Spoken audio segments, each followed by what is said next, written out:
Hello, and welcome back to another episode of Exponential Potential, where we explore the limitless possibilities within each of us. Today, we're diving into the uncomfortable truths of change, how it shakes up our identity, power, and the things we thought we knew.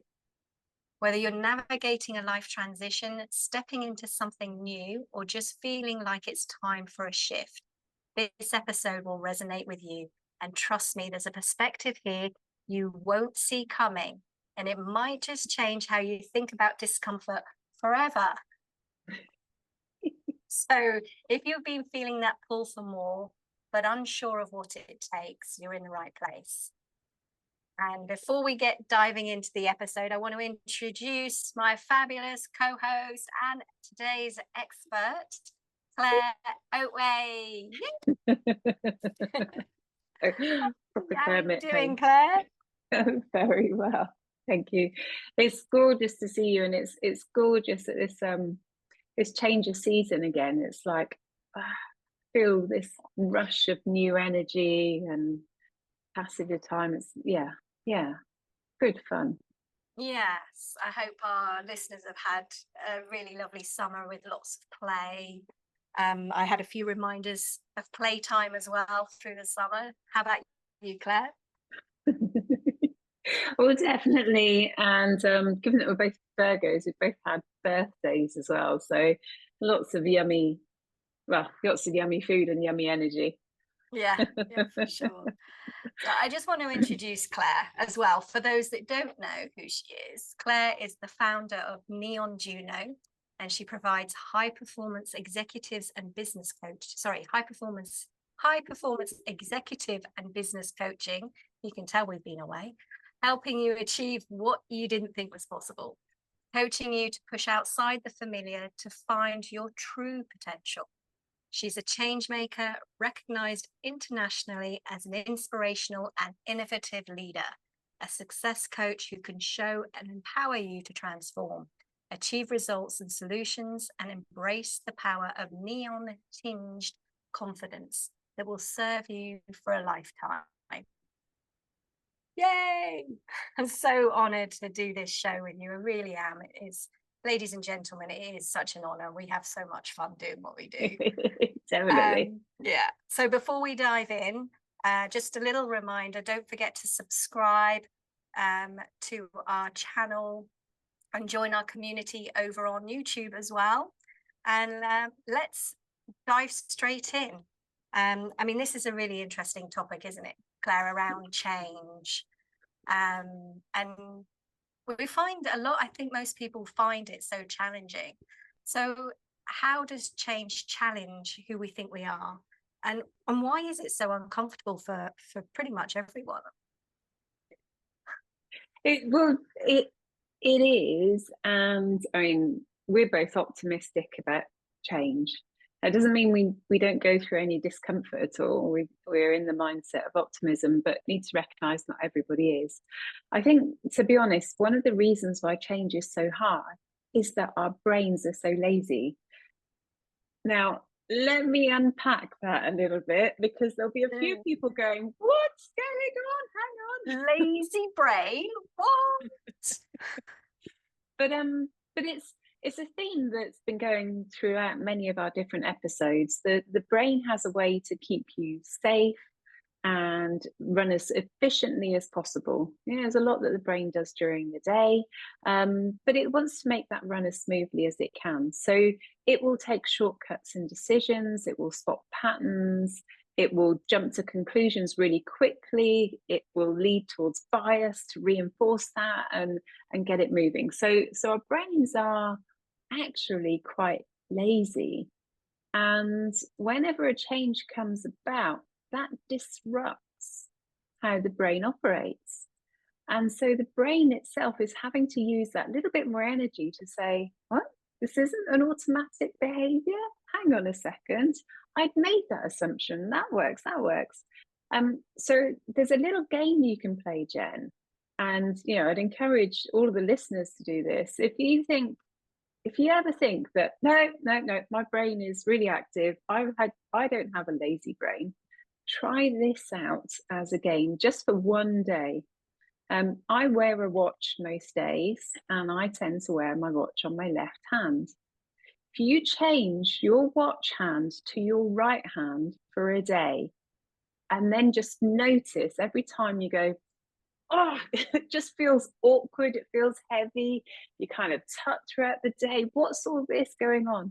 And this is not a groundbreaking interstellar, intergalactic change that you've made. It's just from one wrist to another wrist. But it's a great way to demonstrate how we take things for granted. Yeah, actually, we've had to take down our clock from the kitchen because it's broken. And the amount of times I find myself still checking because I don't wear a watch, but the amount of times I find myself checking the clock and it's not there. It's like, oh, it's not there. It's so true. Your brain is so wired into those repetitive patterns. It Yeah. is. It is, and also, it creates these patterns. It creates rules and beliefs to help you navigate, to help you succeed, help you to stay safe, help you to thrive, in what it thinks. And so, whenever there's a change that comes about, if you can just switch to almost prepare for that change, you'll be able to thrive. And identity is definitely one of the areas where I encourage people and businesses to consider, if they are making a change, have a think about identity, because identity is, at its simplest form, it's a bundle of rules that are played, whether they're collective rules or individual rules. My identity as a mum means that I have to say nice things to my son, or I have to provide food, or I have to consider that somebody else exists on this planet.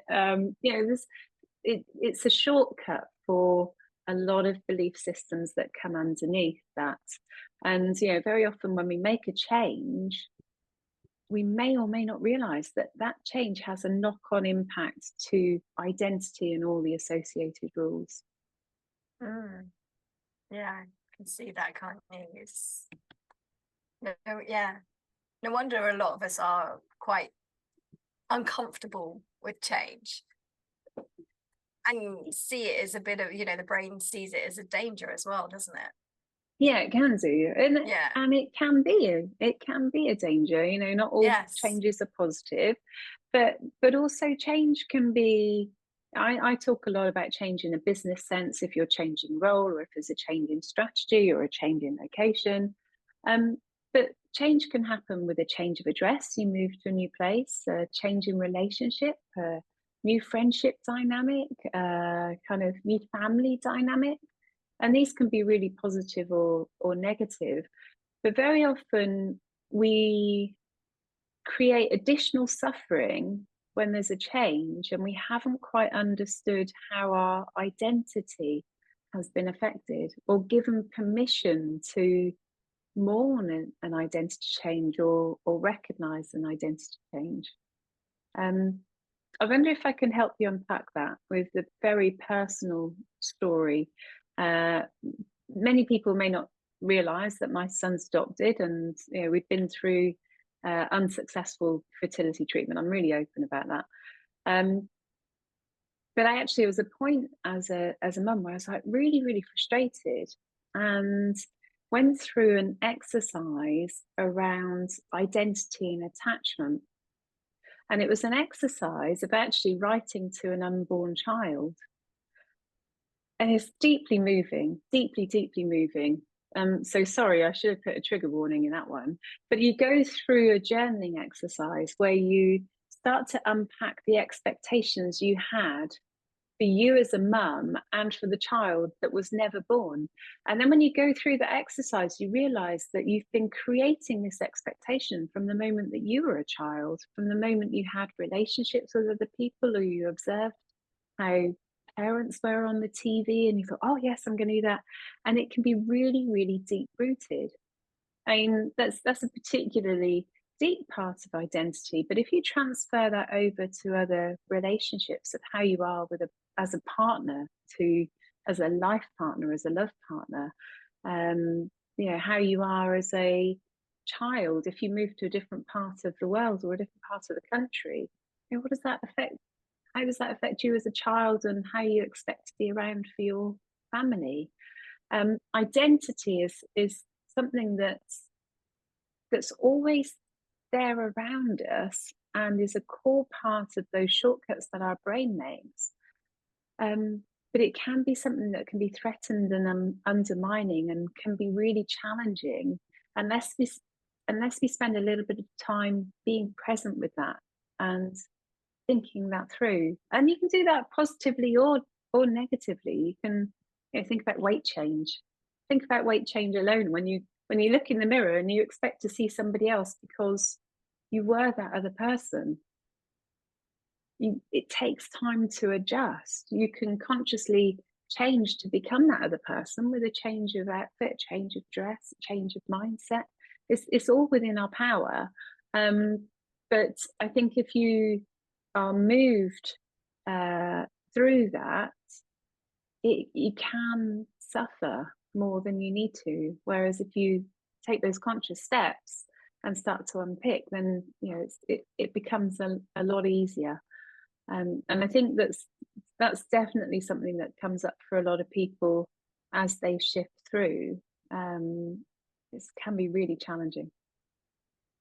Is that part of what, when the power's shifting, that's part of why people resist it, even when it's for the better? Well, if you look at friendship dynamics, or if you look at work dynamics, for example, I've been able to shift between industries and shift between organizations, and you move to a different role, and those really tight-knit friendships that you had, that you'd sobbed together, you'd celebrated together, those just seem to dissipate and go. And you think, well, actually, I thought we were going to be friends for a lot longer, because that's what I brought to the relationship. But sometimes people create attachments and bonds, not just for that personal bond, but also for the power aspects of that relationship, whether that be getting through your day a bit differently and with a smile, or whether it be, I can get this signed quicker by somebody because we're friends. And so very often, particularly if you're moving between organizations, you realize that you are not still that person who attracts 50 smiles a day, because you're in a different setting. You don't have those connections, you don't have those friendships. And very often, I mean, we've talked about it before for sure, but when you embark on a change, when you advance and grow, you find that your friends or your partners feel a bit threatened by it. And that's almost got nothing to do with you. It's got everything to do with them and the attachment they have to you, the role that you serve, and what that means for their identity. Yeah, that's interesting, because I've moved a lot, different countries and things, and a lot of people go, "Oh my God, how can you do that? Don't you miss your friends? Don't you miss your family?" But there are certain people that I stay in contact with, and whether that's regularly or not so regularly, even like once a year or a couple of times a year, but they still hold we still have a special bond, in that we can just pick up the conversation where we left off the last time. It's like we saw each other yesterday. And then moving to a different location, I've always met really good friends. So I think it's important to sort of say as well, when you've got a really good, just because you've got a really good set of friends and a good connection with a certain group of people, doesn't mean to say that they're the only set of friends and group of people that you'll make that connection with. Because as you say, you move into another role or you move into a different location, you will always attract people to you depending on where you are in your life. And you will always, if I've always created really good, deep connections with people wherever I am. Yeah, and that's important to pull through. I mean, let's just stick with this element of change. Among your female friends, it could be that one of them has a baby or has a child or has a new partner, and things change subtly, and it's like, well, what's that about? And it's an opportunity to reset, reframe that relationship. But one of the core bits around change, and one of the things that I encourage as much as possible when you're being conscious around change, is to think about the power that you have. You described your power to create new friendships, to create the depth and passion in that relationship. Even if it may be with different people or in a different country, you can still bring your energy to it. You can, certainly still have that there, and that is hugely empowering, because you realize that yes, it's very valuable having these interdependencies, but if you're the kind of person that can build strong attachments again, then you feel more resilient, you feel more able to take on whatever challenge comes through. So it's a really good opportunity as you prepare for change and as you come through change to realize the assets that you have, and to realize the power that you have individually to reset and reframe whenever you choose to. Yeah, I think that's a really important reflection to have moving forward, to make and to create ease through change. And I think not just with the relationship, but in terms of going from a different job or a different location or whatever that change may be, big or small, is to look at those the abilities that you have, the skills that you have, the person that you are, to be able to adapt to that environment that you're in or moving to, whether that be personal or from a career and business point of view.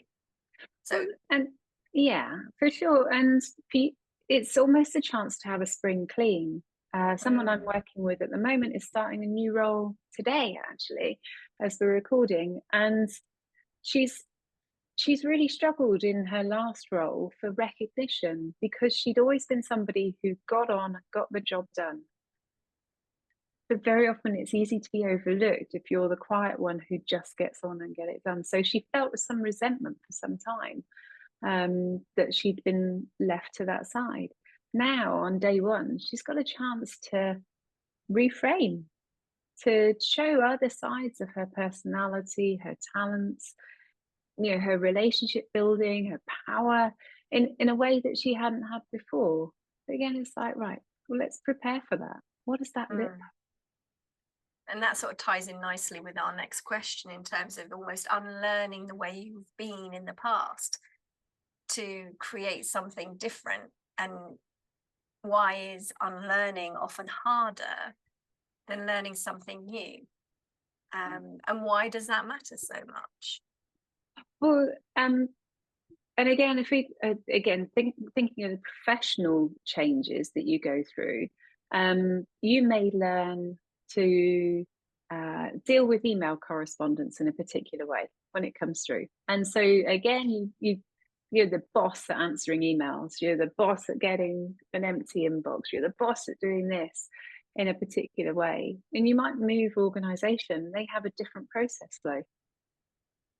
And then all of a sudden it's like, oh, hang on a second, why am I slow? Why am I stupid? Why am I not answering it right? You're not at all. But remember that you'd learnt the process of 1, 2, 3. And in this setting, the process is A, B, C. So it's not you, it's a skill, it's a pattern that has shifted. So you need to unlearn this process to adapt to this process. It's not to say there aren't any transferable elements, but sometimes power dynamics or processes or culture shape how we act in a way that we're not conscious of. You see this a lot of time with chief execs who are really successful in one world, and then they move to a different firm and it's all downhill. And what they try to do is they try to keep doing exactly what they did in the last place without thinking or knowing and understanding what worked in the last place, and do that. Or what's different in this new place, do that. So you have to consciously shed some of that old skin in order to grow.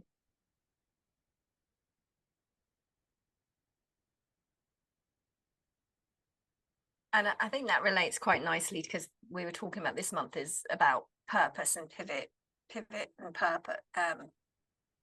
purpose. And I think when you're looking at purpose, that is a big change. So by looking at change in a different way and making it more comfortable and making it easier, we're able to step into our purpose more. So how can we embrace discomfort without mistaking it for danger? Well, when we talked about changing the watch, and when you talked about the clock moving from the kitchen, you keep looking up and then you're kind of bothered. Now, your brain can confuse that with anxiety and not feeling safe, and being hyper alert as to, well, I can't see the time. I think many people can relate to that. And so you have a lot of these trigger points that are feeding into a low level of anxiety around you. So you may be feeling more alert in your relationships, or you might feel like you're feeling uncertain or confident. But it's really important to note that you're feeling uncomfortable, and feeling uncomfortable isn't the same as feeling unsafe. But anxiety is a state that your brain, your survival instincts put you into because it doesn't feel safe. So one of the ways that you can embrace that discomfort is to bring in curiosity, or to notice, or to be amused by the change that's going on, and just go, oh, bloody universe. Oh my goodness me, I've done it again. Oh, look at that.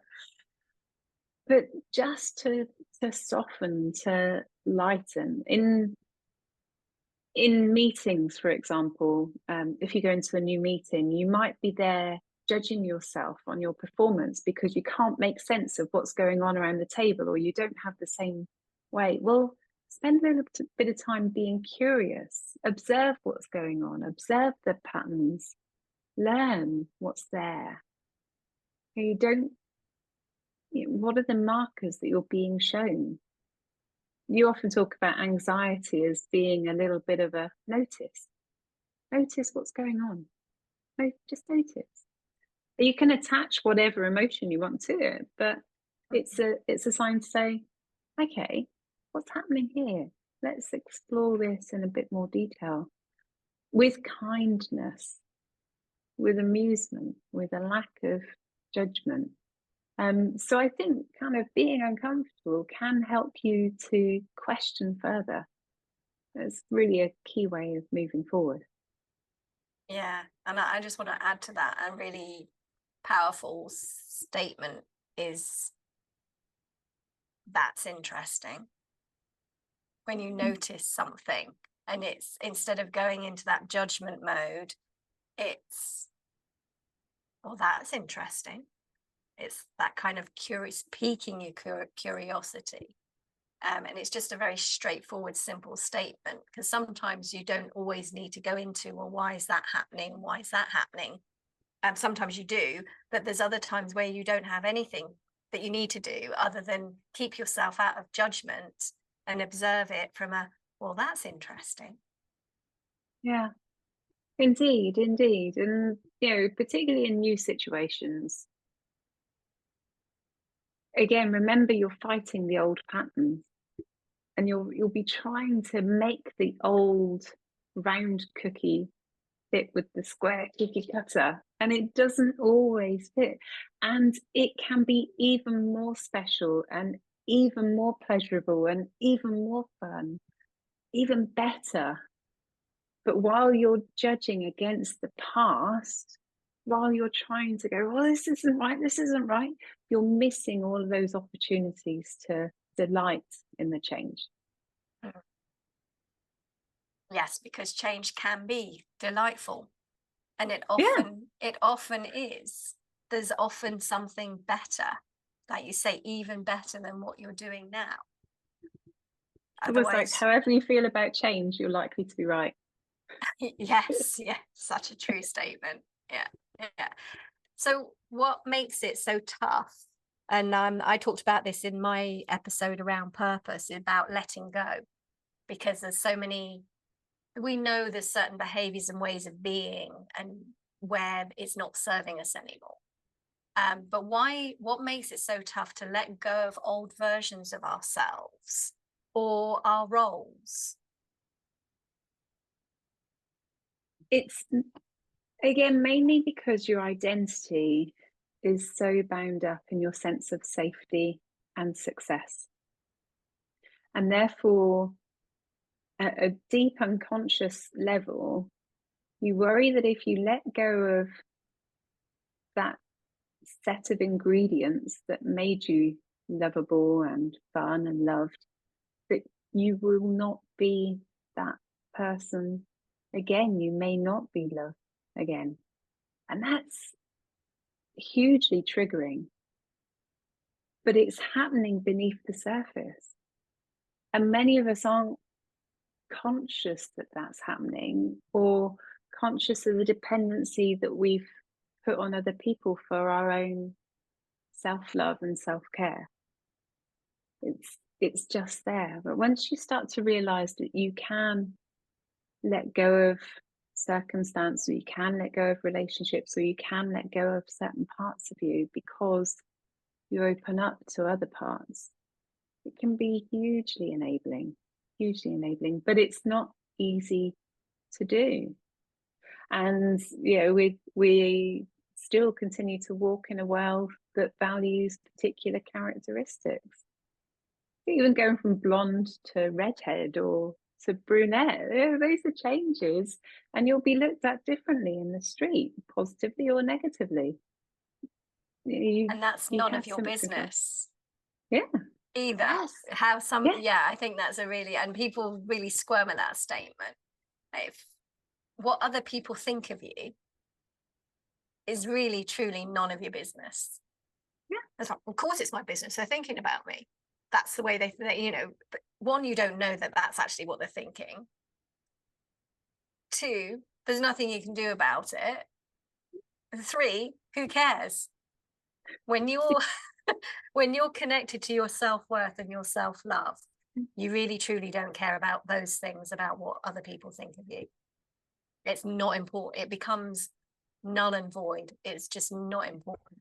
And when you stop caring about what other people think of you, you're able to step into that change with much more positivity and confidence, aren't you? And ease for you and everybody else Mm. around you. Mm.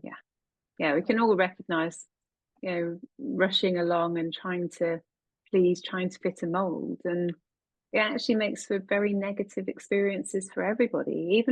Even when you're in a situation where you love your family, if you're dashing around like a blue ass fly, you're miserable, they're miserable. It's not achieving the goals that you want. Yeah. Yeah, not tapping into your joy and your purpose. No, not at all. Mm. Anything else you want to add, my wonderful, lovely Claire? Just we've deliberately focused on discomfort here, but listen again. This was an alarm call that said, pay attention. But the purpose of us saying pay attention is pay attention because you have the power. You have all of the talent, all of the remarkableness, everything that you need to walk through that change with ease. you can make it happen. And I think it's easy to be lost in a change is really horrible, therefore don't make it, and then be safe and be happy. Well, you say And be very safe often, and be happy, but you hang on 1 second. I just want to pick up on what you just said there. Be safe and be happy. But being safe equals being in your comfort zone. And your comfort zone, as we've said in other episodes, becomes really uncomfortable. Because if you are listening to this podcast, you are more likely a woman that is high achieving, that does want to accomplish, that does want to live a life with more joy, happiness, and wants to thrive. So if you are that woman, you will never be comfortable in, and you will never be happy in your comfort zone, because your comfort zone isn't where the magic happens. no, and that, even more dangerous than that, and I've seen this time and time and time and time and time and time and time again, is when people are in their comfort zone and realize that their comfort zone is shifting towards a danger zone because the world is changing. And they're kind of going, oh no, this is the nice safe place. Like, well, it is now, but it's not going to be forever. So keep moving. And so really, I think kind of the biggest takeaways are really that you do have the power, you have the magic. Won't come automatically, but it can come consciously.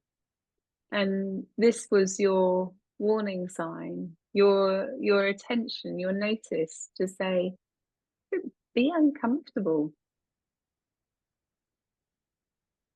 yeah. Way to move, way to grow. Yes, definitely. Yeah, the growth, it is, when you're moving into change, it's an opportunity for growth and fulfillment. So yes, you have a choice, as always. So if you go on, sorry, go on. Go I ahead, was Claire. going to say, I mean, look at, this is deeply philosophical, but look at a tree, look at the rings of a tree. And the reason why the rings of a tree occur and they're stronger in some seasons than they are in other seasons are because of the conditions that you grow through. You won't see it when you cut a tree in half, you won't see it being consistent right the way throughout. There will be rings that demonstrate seasons, that demonstrate change. And some of those rings will be more marked and some of those will be less marked, but they're there. So it's a natural part of who we are. It's a natural part of how we grow as individuals and as a species. So relish in it, enjoy it. Yes, because that change will, whatever the change is, whether it's negative, whether you perceive it as negative or positive, as you said, I just want to highlight that choice, that statement.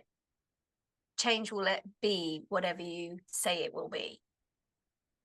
So you can make that change positive, even if you first initially feel that it's negative. And a perfect example of that is being made redundant.